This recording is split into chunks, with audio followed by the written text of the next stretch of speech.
Esse é o primeiro vídeo aqui dessa grande jornada, a Jornada Green, que nós vamos fazer juntos aqui no canal Na Magia das Histórias. Mas antes de eu ler para vocês o primeiro conto, eu gostaria de contar para vocês um pouquinho da história do que me trouxe até aqui. O que me trouxe foi esse livro. Esse livro eu comprei na cidade de Kassel, que é exatamente a cidade onde os irmãos Grimm moraram na Alemanha durante a invasão napoleônica, e é a primeira coletânea publicada de todos os contos que eles, ao longo da tradição oral das histórias que eram passadas de pais para filhos, eles foram anotando e foram compilando para fazer essa grande publicação, que tem mais de 200 contos, datada de 1812, publicada também em 1815, e tem uma outra publicação também de 1857.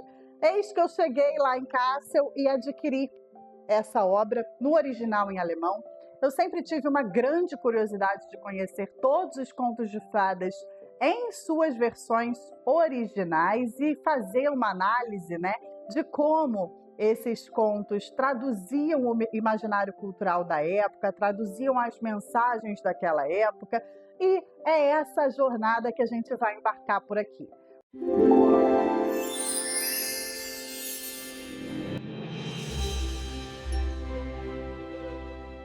O primeiro conto é hoje conhecido como A Princesa e o Sapo, mas naquela época ele era conhecido como O Príncipe Sapo ou Henrique de Ferro. E aí eu vou começar a contar essa história para vocês e ao longo dessa leitura eu vou fazer alguns comentários. E a análise vai ficar para o próximo vídeo, viu? A título de senso comum, eu vou chamar o conto de A Princesa e o Sapo, porque foi assim que ele ficou mais conhecido. Mas a versão que nós vamos ler agora é a versão original. E se prepara, que tem muita surpresa aí, viu? Nos velhos tempos, quando ainda era possível desejar, vivia um rei cujas filhas eram todas lindas, mas a mais nova era tão linda quanto o sol, que o próprio parecia se encantar quando iluminava seu rosto. Perto do castelo do rei havia uma grande e escura floresta, sob uma velha tilha. Pausa para explicar para vocês que tilha é uma árvore naquela época considerada sagrada pelos povos germânicos. Essa árvore tinha mensagens para aqueles povos de justiça, proteção, amor.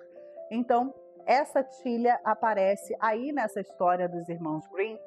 E vocês vão ver ao longo das leituras que nós vamos fazer que bosques, florestas, natureza fazem muita parte desse imaginário dos contos dos irmãos Grimm. Então a tilha aparece aí como uma árvore, uma referência a uma árvore sagrada onde essa menina ficava, ela frequentava a floresta e no bosque que tinha perto do castelo. Quando o dia estava muito quente, a filha do rei saía para a floresta, sentava-se à beira do poço fresco e, quando ficava entediada, pegava sua bola dourada, jogava para o alto, pegava de novo. E esse era o seu brinquedo favorito. Certa vez, aconteceu que a bola de ouro da filha do rei não caiu em sua mão, já que ela tinha jogado alto. E, em vez disso, caiu no chão e rolou direto para dentro d'água. A princesa seguiu-a com os olhos, mas a bola desapareceu. E o poço era tão fundo, mas tão fundo, que não se via o final dele. Então ela começou a chorar e chorava cada vez mais alto e não conseguia se consolar de jeito nenhum. E enquanto ela reclamava, alguém a chamou. "O que você está aprontando, filha da rainha? Você está gritando tão alto que até uma pedra ficaria com pena." Ela olhou ao redor em direção de onde vinha a voz e viu um sapo colocando sua cabeça gorda e feia para fora da água. "Ah, é você, seu velho espirrador de água." A princesa já demonstra aí nessa primeira parte da história que ela não tem uma índole lá dessa, não é lá muito boa não, Ela se referiu ao sapo de uma forma muito pejorativa, chamando ele de espirrador de água.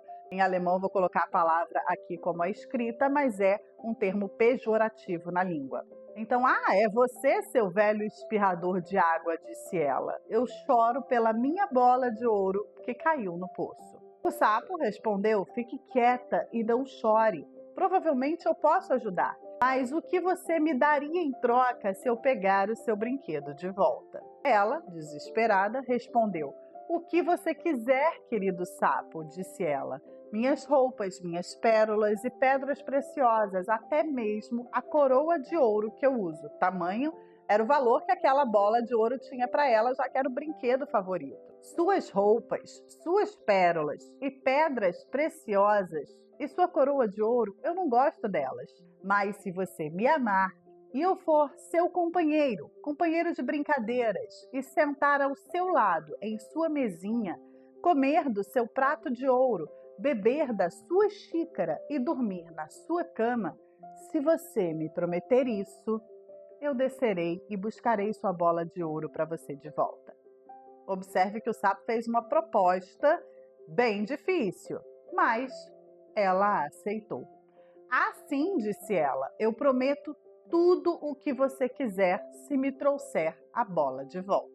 Mas ela pensou, esse sapo só pode ficar na água coachando com os seus, não pode ser companheiro de um humano. Logo a princesa, a primeira princesa do primeiro conto das histórias dos irmãos Grimm, demonstra uma falta de valor, né? Ela engana o sapo, ela se acha mais esperta. O sapo, quando recebeu a promessa, mergulhou a cabeça, afundou e depois de um tempo voltou remando com a bola na boca e a jogou na grama. A princesa, cheia de alegria quando viu seu brinquedo brilhando novamente, pegou e pulou para longe com ele. Espere, espere, gritou o sapo. Leve-me com você, eu não consigo andar como você. Mas de que adiantava ele coachar o mais alto que podia? Ela não lhe deu ouvidos. Correu para casa e logo se esqueceu do pobre sapo que teve que voltar para o poço. Ou seja, ela chorou alto pra caramba, conseguiu a ajuda que queria, prometeu o que não queria prometer e fugiu. E deixou o sapo agora coachando alto, mas ignorou os pedidos dele. No dia seguinte, quando ela se sentou à mesa com o rei e todos os cortesãos, ela estava comendo em seu pequeno prato dourado e algo subiu sorrateiramente as escadas de mármore. Splish, splash, splish, splash, as onomatopeias, né, que são tão comuns em contos de fadas, e bateu à porta. Filha do rei, a mais nova, abra a porta para mim. Ela correu e quis ver quem estava lá fora, mas quando ela abriu, era o sapo. Então ela bateu a porta apressadamente, sentou-se à mesa novamente e ficou com muito medo. O rei, obviamente, percebeu que o coração dela estava acelerado e disse: minha filha, por que estás com medo? Será que há um gigante à porta querendo te levar? Ah, não, respondeu ela, não é nenhum gigante, mas um sapo desagradável. E o que o sapo quer de você? Perguntou o rei. Ah, querido pai, ontem, quando eu estava na floresta, brincando perto do poço, minha bola de ouro caiu na água. E como eu estava chorando muito, o sapo trouxe de volta para mim. E como ele insistiu, eu prometi que ele seria meu companheiro, mas nunca pensei que ele conseguiria sair da água. Agora ele está lá fora e quer ficar comigo. Então houve uma segunda batida na porta e um grito. Filha do rei, a caçula! Filha do rei, a caçula, abra a porta para mim. Você não sabe o que me disse ontem, perto da água fresca do poço. Filha do rei, a caçula, abra a porta para mim. O sapo insistia. Filha do rei, a caçula, abra a porta para mim. Então o rei disse, e com muita razão vai aqui o meu comentário: você deve cumprir o que prometeu. Vá e abra a porta para ele. Ela foi e abriu a porta e o sapo pulou para dentro do castelo, seguindo-a em seus calcanhares até sua cadeira. Lá ele se sentou e gritou: me levante até você. Ela hesitou até que o rei ordenou. Quando o sapo estava na cadeira, ele quis subir na mesa e, quando se sentou ali, disse: agora, aproxime seu prato dourado de mim para que possamos comer juntos. Ela o fez, mas era nítido, era óbvio que ela não gostava. O sapo gostou, mas quase todas as mordidas ficaram presas na garganta. Finalmente, ele disse: já comi até me fartar e estou cansado. Agora me leve para o seu quartinho e prepare sua cama de seda. Dormiremos lá. Imagina o pavor da princesa, né, mimada, que prometeu o que não devia, tendo que cumprir essa promessa agora de dormir com o sapo que ela tanto rejeitava e repugnava, né? A filha do rei começou a chorar e ficou com medo do sapo gelado que ela não ousava tocar e que agora deveria dormir em sua cama linda e limpa. Mas o rei ficou furioso e disse: quem te ajudou quando estava em necessidade, você não deve desprezar depois.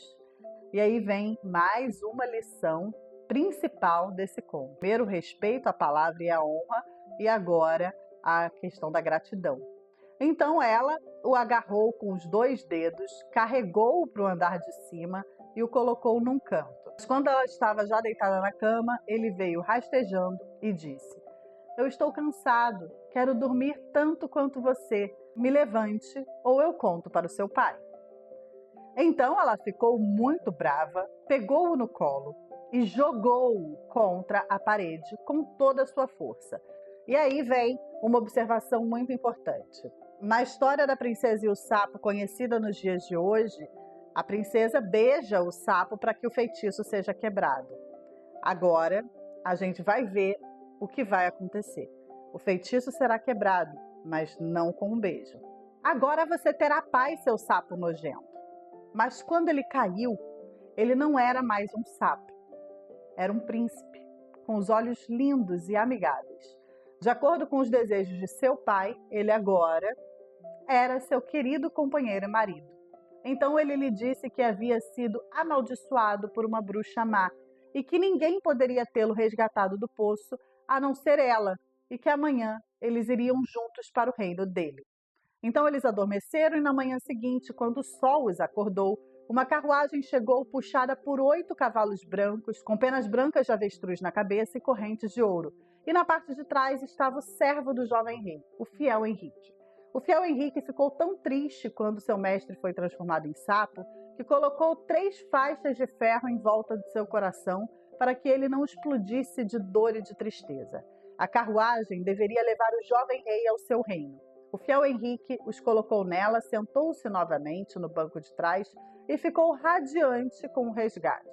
E quando já haviam percorrido uma curta distância, o príncipe ouviu um estrondo atrás de si, como se algo tivesse quebrado. Então, virou-se e gritou: Henrique, a carruagem quebrou.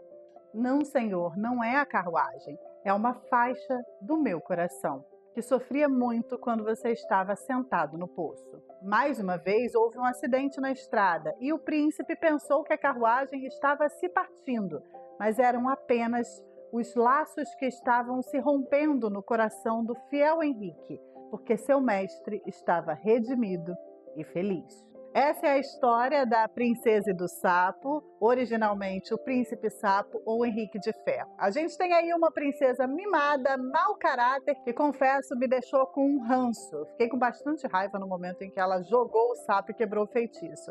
Mas foi exatamente esse o momento que me trouxe uma reflexão importante sobre essa história.